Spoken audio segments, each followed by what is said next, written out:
Jodolo mawuok e piny Luo kokalo e bwo mabul margi mar Nyanza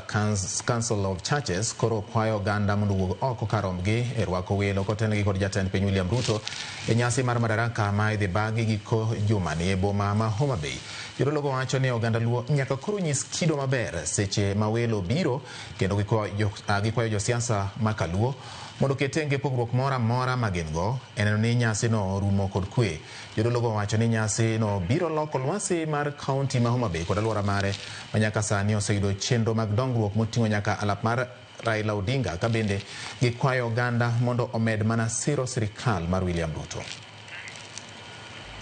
Warwako kanisa wate gi jodolo te to gi members mag raia ma jo Nyanza mondo ubi uduto te warwak president gi mor gi hera mang'eny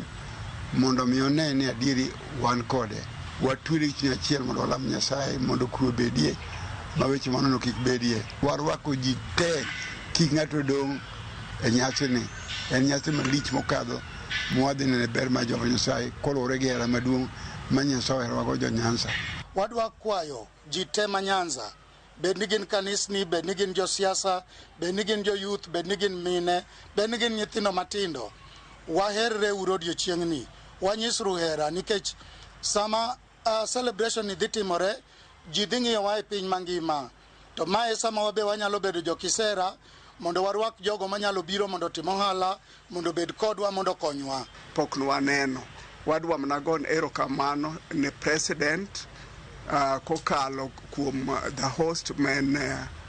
Governor Gladys Wanga